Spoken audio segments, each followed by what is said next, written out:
Tercera parte. Palabras incomprendidas. Capítulo 1. Ginebra es una ciudad de surtidores y fuentes, de parques con glorietas en las que en otros tiempos tocaba la orquesta. Hasta el edificio de la universidad se pierde entre los árboles. Franz terminó hace poco su clase de la mañana y salió del edificio. De las mangueras salía agua pulverizada que mojaba el césped, y él estaba de un humor excelente. Fue directamente de la universidad a casa de su amante. Vivía a un par de manzanas de allí. Iba a verla con frecuencia, pero solo como amigo galante, nunca como amante. Si hiciera el amor con ella en su estudio de Ginebra, pasaría en un mismo día de una mujer a otra, de la esposa al amante y del amante a la esposa, y dado que en Ginebra los matrimonios duermen en una misma cama, a la francesa, pasaría por lo tanto en unas pocas horas de la cama de una mujer a la cama de otra mujer. Creía que de ese modo humillaría a la amante y a la esposa, y al fin y al cabo se humillaría a sí mismo. El amor que sentía por la mujer de la que se había enamorado hacía unos meses era para él algo tan preciado que trataba de crear para ella un espacio independiente en su vida, un territorio inaccesible de pureza. Con frecuencia era invitado a dar conferencias en diversas universidades extranjeras y ahora aceptaba fervientemente todas las invitaciones. Y como no eran bastantes, se inventaba además congresos y simposios ficticios para poder justificar sus ausencias ante la esposa. La amante, que disponía libremente de su tiempo, lo acompañaba.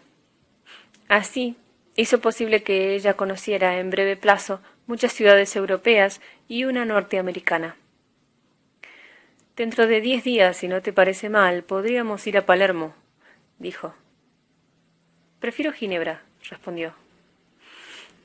Estaba ante el caballete, con un cuadro a medio hacer, y contemplaba su obra. «¿Cómo pretendes vivir sin conocer Palermo?», intentó bromear. «Ya conozco Palermo», dijo. «¿Y eso?», preguntó casi celoso. «Una amiga mía me mandó una postal desde allí. La pegué en el water. ¿No te has fijado?». Luego añadió: Había un poeta de principios de siglo. Era ya muy viejo y su secretario lo llevaba a pasear. «Maestro», le dice, «mira el cielo.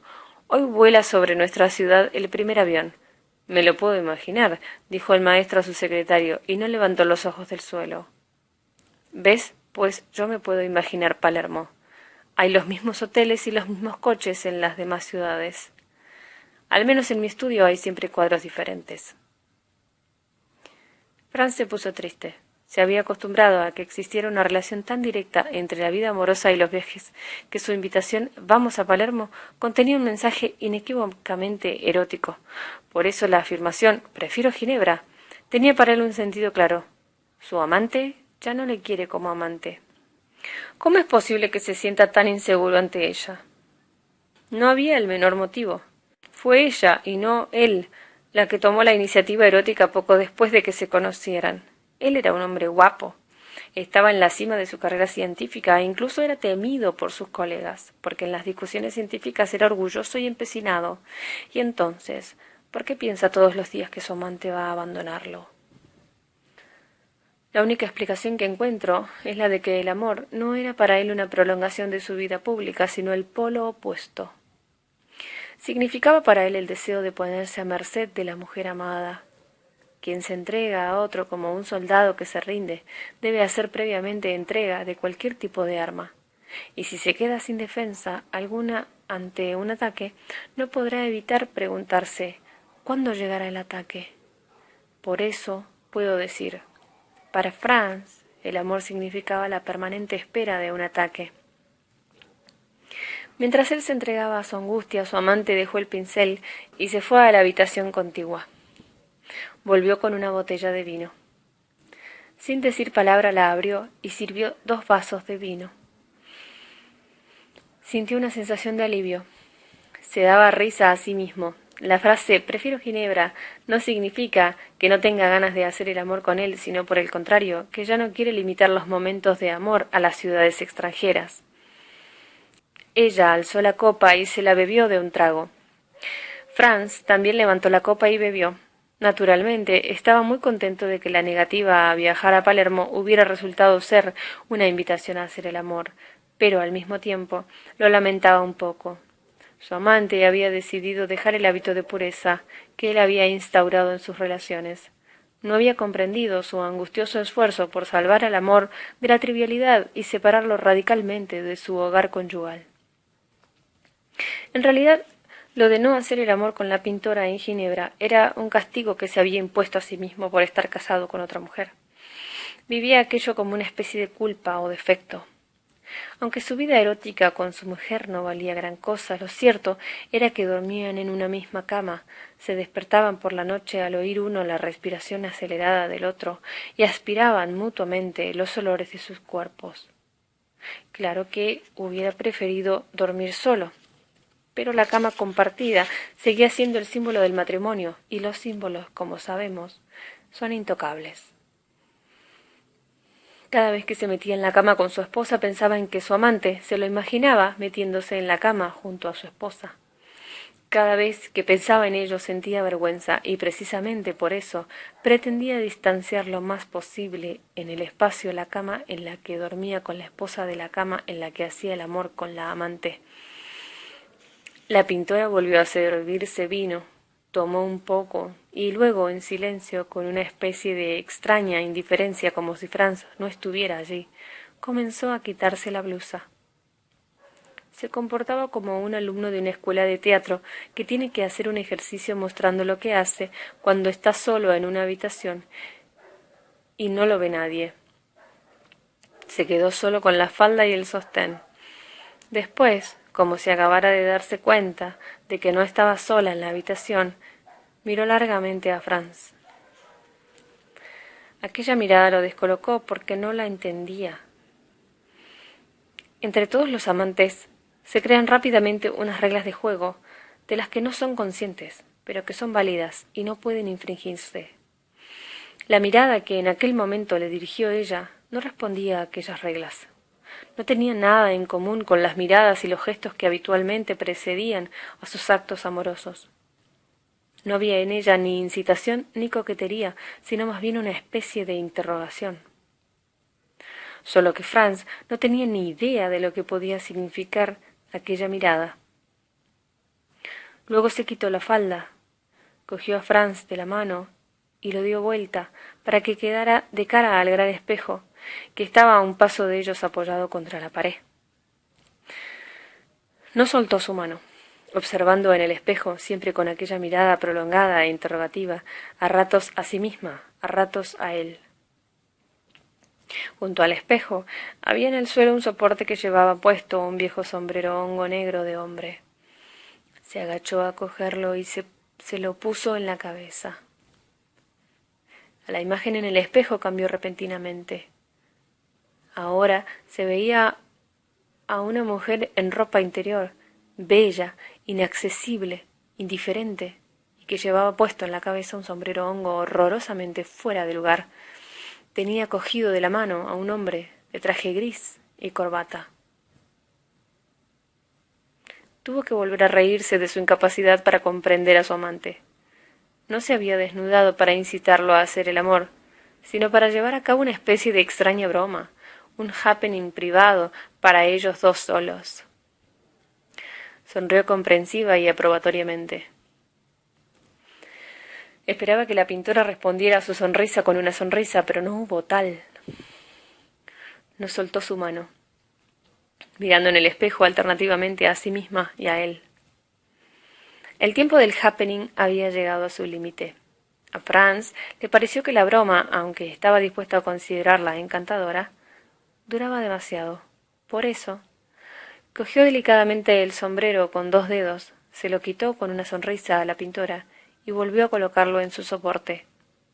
Era como si estuviese borrando con una goma el bigote que un niño travieso le había dibujado a la Virgen María. Ella permaneció unos instantes, inmóvil, mirándose al espejo. Luego Franz la besó con ternura. De nuevo le pidió que se fuera con él 10 días a Palermo. Esta vez se lo prometió sin objeciones, y él se marchó. Volvió a estar de muy buen humor. Ginebra, a la que había maldecido toda la vida como capital del aburrimiento, le parecía hermosa y llena de aventuras. Estaba en la calle y miraba hacia atrás, a la amplia ventana del estudio en lo alto. Eran los últimos días de primavera, hacía calor, en todas las ventanas estaban extendidos los toldos a rayas. Franz llegó hasta el parque, sobre el cual a lo lejos flotaban las áureas cúpulas de la iglesia ortodoxa, como balas de cañón doradas, que una fuerza invisible hubiera detenido antes de caer, dejándolas fijas en el aire. Era hermoso. Franz bajó hacia la orilla del lago para tomar la lancha de la empresa municipal de transportes y cruzar hasta la orilla norte del lago, donde vivía. Capítulo 2. Sabina se quedó sola. Regresó al espejo. Seguía en ropa interior. Volvió a ponerse el sombrero y estuvo largo rato observándose. A ella misma le resultaba extraño llevar ya tantos años persiguiendo un instante perdido. Una vez, hace ya muchos años, vino a verla Tomás y le llamó la atención el sombrero. Se lo puso y se miró en un gran espejo que, como ahora, estaba entonces apoyado en la pared de su estudio praguense.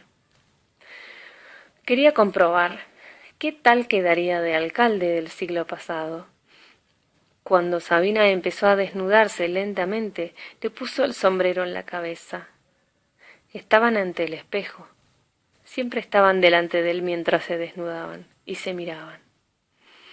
Ella estaba solo en ropa interior y en la cabeza llevaba el sombrero hongo. De pronto comprendió que aquella imagen los excitaba a los dos. ¿Cómo podía haber sucedido? No hacía más que un momento el sombrero que llevaba puesto le parecía una broma.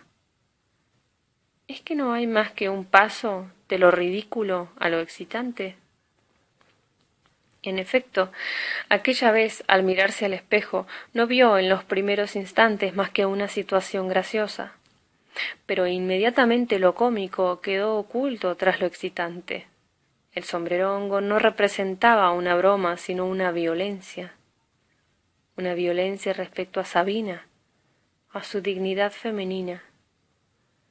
Se veía con las piernas desnudas, con las bragas de tela fina, a través de la cual se transparentaba el pubis. La ropa interior resaltaba sus encantos femeninos y el duro sombrero masculino negaba, violaba, ridiculizaba aquella femineidad. Tomás estaba a su lado, vestido, de lo cual se desprendía que la esencia de lo que veían los dos no era la broma. En ese caso, él también debería haber estado en ropa interior y sombrero hongo, sino la humillación. Ella, en lugar de rechazar la humillación, la ponía en evidencia orgullosa y provocativamente, como si permitiera que la violaran pública y voluntariamente, y de pronto ya no pudo más, y arrastró a Tomás al suelo. El sombrero hongo rodó debajo de la mesa mientras ellos se estremecían en la alfombra al pie del espejo. Volvamos una vez más al sombrero hongo. Primero, fue un confuso recuerdo del abuelo olvidado, alcalde de una pequeña ciudad checa en el siglo pasado. En segundo lugar, fue un recuerdo del papá. Tras el entierro, su hermano se apoderó de todas las propiedades de la familia y ella, por orgullo, se negó a hacer valer sus derechos. Dijo sarcásticamente que se quedaba con el sombrero hongo como única herencia de su padre. En tercer lugar, fue un instrumento para los juegos amorosos con Tomás. En cuarto lugar, fue un signo de la originalidad que ella cultivaba conscientemente. No pudo llevarse demasiadas cosas al emigrar, y coger aquel objeto voluminoso y nada práctico significó renunciar a otros más prácticos. En quinto lugar, en el extranjero el sombrero hongo se convirtió en un objeto sentimental. Cuando fue a Zúrich a ver a Tomás, llevó el sombrero hongo y lo tenía puesto al abrirle la puerta de la habitación del hotel. Aquella vez sucedió algo con lo que no contaba. El sombrero hongo no fue ni alegre ni excitante, se convirtió en un recuerdo del tiempo pasado. Ambos estaban emocionados. Hicieron el amor como nunca lo habían hecho antes. No había sitio para juegos obscenos, porque aquel encuentro no era la continuación de sus reuniones eróticas, en las que siempre inventaban alguna pequeña depravación nueva, sino una recapitulación del tiempo, un canto a su pasado común, el resumen sentimental de una historia no sentimental que se perdía en la lejanía. El sombrero hongo se convirtió en el motivo de la composición musical que es la vida de Sabina. Aquel motivo volvía una y otra vez, y en cada oportunidad tenía un significado distinto. Todos aquellos significados fluían por el sombrero hongo como el agua por un cauce, y puedo decir que aquel era el cauce de Heráclito. No entrarás 2 veces en el mismo río. El sombrero hongo era el cauce por el cual Sabina veía correr cada vez un río distinto, un río semántico distinto. Un mismo objeto evocaba cada vez un significado distinto, pero junto con ese significado resonaban como un eco, como una comitiva de ecos, todos los significados anteriores. Cada una de las nuevas vivencias sonaba con un acompañamiento cada vez más rico. Tomás y Sabina se emocionaron en el hotel de Zúrich al ver el sombrero hongo e hicieron el amor casi llorando, porque aquella cosa negra no era solo un recuerdo de sus juegos amorosos, sino también un recuerdo del padre de Sabina y del abuelo, que había vivido en un siglo sin coches ni aviones. Ahora podemos entender mejor el abismo que separaba a Sabina de Franz. Él escuchaba con avidez la historia de su vida y ella lo escuchaba a él con la misma avidez. Comprendían con precisión el significado lógico de las palabras que se decían, pero no oían, en cambio, el murmullo del río semántico que fluía por aquellas palabras. Por eso, cuando se puso el sombrero hongo delante de él, Franz se quedó descolocado como si alguien le hubiera hablado en un idioma extranjero. No lo encontraba ni obsceno ni sentimental, era solo un gesto incomprensible que lo descolocaba por su carencia de significado. Mientras las personas son jóvenes y la composición musical de su vida está aún en sus primeros compases, pueden escribirla juntas e intercambiarse motivos, tal como Tomás y Sabina se intercambiaron el motivo del sombrero hongo. Pero cuando se encuentran y son ya mayores, sus composiciones musicales están ya más o menos cerradas, y cada palabra, cada objeto significa una cosa distinta en la composición de la una y en la de la otra. Si yo hubiera seguido todas las conversaciones entre Sabina y Franz, podría elaborar con sus incomprensiones un gran diccionario. Contentémonos con un diccionario pequeño.